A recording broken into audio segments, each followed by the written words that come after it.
What we're giving you are facts and conclusions based on solid intelligence. Saddam Hussein is a homicidal dictator who is addicted to weapons of mass destruction. We came, we saw, he died.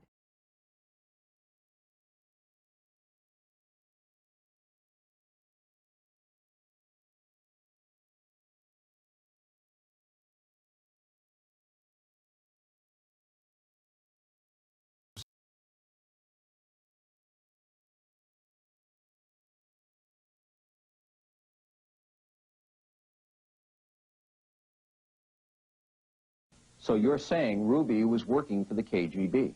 Ruby was working for the Cuban intelligence service. The Cubans? Yes, sir. You know that to be a fact? Yes, sir, I do. Soon after the assassination, Sturgis says the CIA and FBI brought evidence to President Lyndon Johnson, suggesting the Soviet Union was involved in JFK's murder. That the Soviet Union, through the KGB, successfully assassinated the President of the United States with the help of Fidel Castro and got away with it. Yes. That's exactly what I'm saying. Sturgis told me he wants his story out because he himself has been accused of having something to do with the assassination. He says he is tired of hearing lies.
He was scared because Khrushchev says, don't do this or we're going to do that.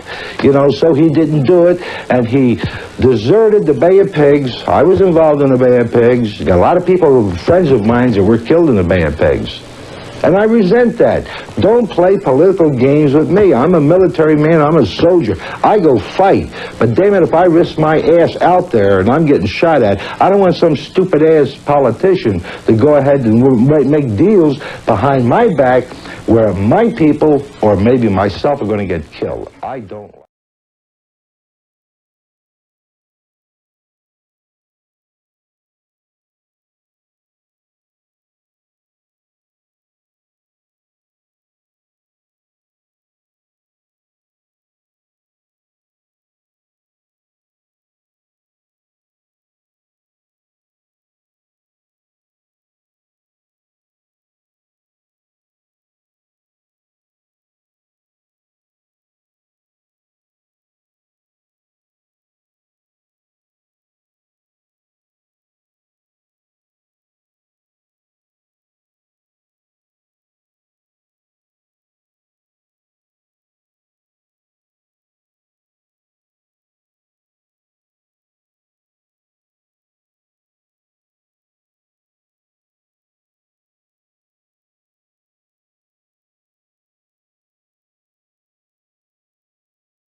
shoot the shot. Son of a... Hey, Senator! Sir? Fine. Yeah, that's really low class, pal. Really low class, and everybody in the world will see it. Hey, Senator, a word, please. Senator, a word, please. Senator, we came all the way up to see you. Senator, a word. Let me shake your hand. Thank you. Good to see you.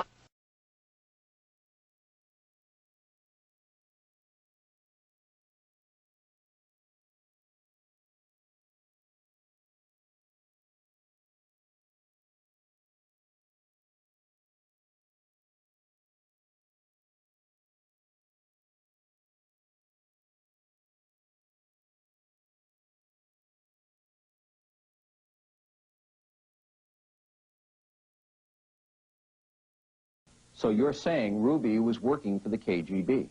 Ruby was working for the Cuban intelligence service. The Cubans? Yes, sir. You know that to be a fact? Yes, sir, I do. Soon after the assassination, Sturgis says the CIA and FBI brought evidence to President Lyndon Johnson, suggesting the Soviet Union was involved in JFK's murder. That the Soviet Union, through the KGB, successfully assassinated the President of the United States with the help of Fidel Castro and got away with it. Yes. That's exactly what I'm saying. Sturgis told me he wants his story out because he himself has been accused of having something to do with the assassination. He says he is tired of hearing lies.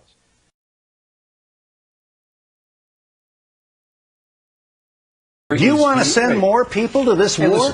Is that your position? If we cut and run out of there like you want to do, we would be putting every American in 1,000 times more jeopardy than they're in now. We're going to cut and run anyway, well, Bill. That's your Bill. Go.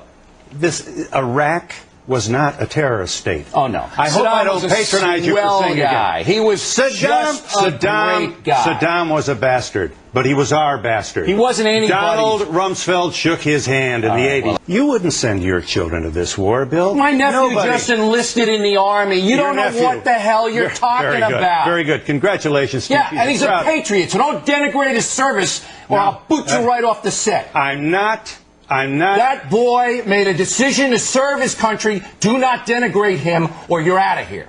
Your nephew is not your kid. You are like blood. You are part of a loud group of people who want to prove they're tough and send other people's kids to war to make the case. You have no clue about how to fight a war on terror or how to defend your country. You are clueless. So is Miss Sheehan. How many more young men and women are you going to send to have their arms and legs blown off? Hey, this is so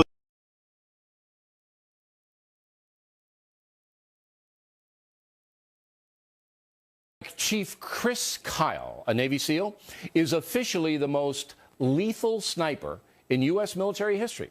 The chief has written a brand new book called American Sniper that chronicles his amazing story in Iraq. I spoke with him last night. So, Chief, I read your book. Very entertaining. I recommend it for my audience. I think they'll like it. First of all, you say you knocked Jesse Ventura to the floor with a punch. Now, you don't mention his name, but everybody knows who that is. Number one, that happened? You knocked him out? Yeah, well, I knocked him down. Knocked him down. Why? Why would you punch Ventura? It was in '06, was the year that we lost our first 2 SEALs in Iraq. We came home. We lost our last guy just before coming home. We had the wake in a SEAL bar there in Coronado, and he was there. He was there for a speaking engagement at a bud ceremony, graduating class. Because he was a SEAL, right? Yes, sir. Was a Navy SEAL. So he was bad-mouthing the war, right?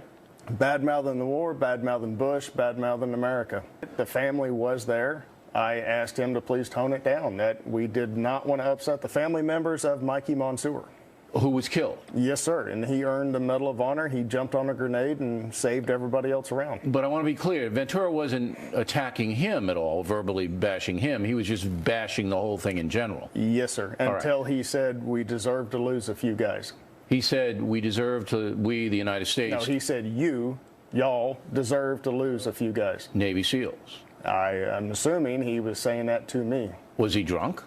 No, sir. I never saw him with a drink in hand at all. So once he said you deserve to lose a few guys, you popped him? Yes, sir. Did he fight back? He went down. The cops were there. I took off running. You had a defamation lawsuit against Chris Kyle when he was still alive for allegations he made in his book about a brawl that you had allegedly been involved with, and you've now decided to continue the action even though he's died. Why have you continued it? Well, because it's always been about clearing my name and getting back my reputation. This never happened. And the only way that I can do that, Piers, is to go into court and let's present the evidence and let a jury and a judge determine whether this incident occurred, because it did not happen. So I feel totally fine with going to court over it, and I will continue to pursue that, because how am I going to run for political office if I do decide to do that nationally with this hanging over my head? I was accused by this gentleman of committing treason. That's very serious. In fact, it's a capital offense in the military. It is not about money. It's about restoring my reputation. But do you not feel slightly uncomfortable about the fact you're now suing his widow? No, because an insurance company's paying for the whole thing anyway. It's the insurance company of the book publisher. I just have to sue her simply because she is now the estate since he has passed away. It's just a legal procedure you have to go through because of a death. Jesse Ventura, always good to talk to you. Thanks for joining me. Thank you, Piers. I appreciate you letting me clear that up for you.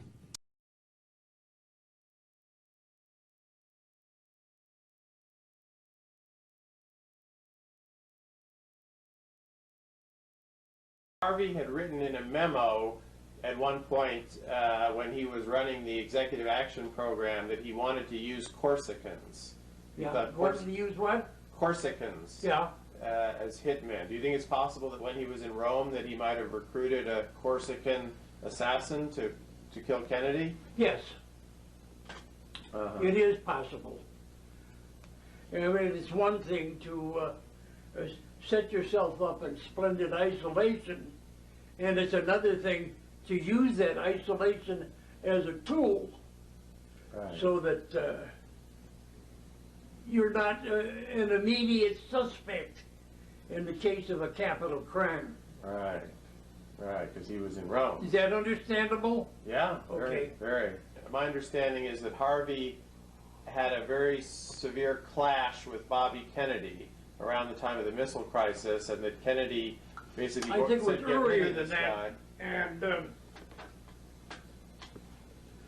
he posted an old slogan somewhere in the agency premises that said, the tree of liberty must be nourished by the blood of patriots.